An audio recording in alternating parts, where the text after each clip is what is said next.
For this critique, I am going to be discussing a cardboard haunted house sculpture created using primarily cardboard, hot glue, acrylic paint, popsicle sticks, and party streamers for the windows.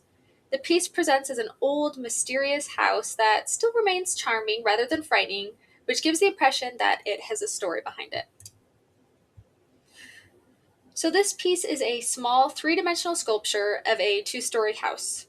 It's representational because it depicts a recognizable building rather than an abstract form. It's made almost entirely from cardboard with layered shingles, hand cut windows, a small front porch, and some painted details, including a stained glass window. The windows are covered with a translucent paper and lit from the inside, which gives off a nice warm yellow glow. The color palette is mostly muted and it has grays, greens, browns, and blacks. But there are also touches of some burgundy, and that combined with the warm orange light coming through the windows create a sense of warmth among the mostly cool tones. The textures are mostly rough and uneven because of the exposed cardboard and layered construction that was used. And there are many vertical and diagonal lines, and these are created by windows, the roof line, and even the porch supports. The very first thing that stands out to me is probably the glowing windows because they create such an immediate contrast against the mostly dark exterior. That warm light helps to transform the sculpture from feeling just like an old abandoned shack into something almost magical and witchy. And the glowing windows also help to serve as a focal point for the rest of the sculpture. The house is asymmetrical, and it looks as if that was intentional because the different roof heights and uneven proportions help to make the building feel unstable and aged, and that reinforces this kind of haunted house atmosphere. And the texture use also plays a very important role throughout the piece.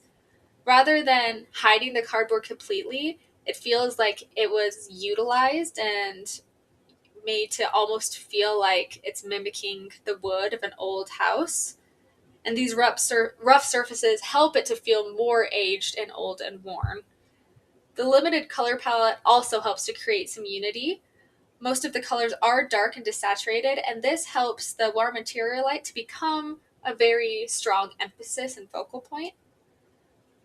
Although the subject is a haunted house, the piece feels more like it belongs in a storybook instead of a traditional haunted house or horror setting. Rather than creating fear, it almost feels as if it encourages viewers to wonder who might have lived there or what history the house holds. The glowing windows suggest that even though the house appears abandoned, there might still be life inside. The stained glass window also strengthens this narrative by hinting at the personality or history of whoever or whatever might live there. And these details help to create curiosity and mystery more than a sense of fear.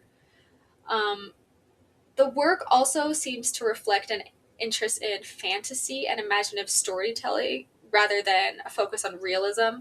It seems to prioritize atmosphere and invites viewers to imagine themselves stepping into that world more than it does to just be an aesthetic piece. It feels like it is inviting the viewer to think about more and create their own kind of story. Overall, the sculpture I'd say is successful in communicating that mysterious but inviting atmosphere. I think one of its strongest elements is that interior lighting, like I've mentioned before, which changes how the house is perceived. If you look at the image in the middle, it is a lot more inviting than the one on the right without it. Um, the layered cardboard also creates very nice and convincing textures that help sell the illusion of an old, weathered building. If it were to be developed further or worked on more, I think refining some of the edges and straightening some of the structural elements could improve the craftsmanship. A lot of it feels intentional, but I do think it could be cleaned up a bit just to make it feel more finished. I also think that it would be helpful to expand on it, maybe giving it a base and giving it some environmental details like a crooked fence, dead trees, or even some overgrown plants. I think that would help with the setting. But I also think that the imperfections help to sell the story. But overall, I think the sculpture demonstrates how materials, texture, lighting, and composition can work together to create mood and tell a story. It also shows that ordinary materials like cardboard can become expressive works of art when they are carefully designed, layered, and painted.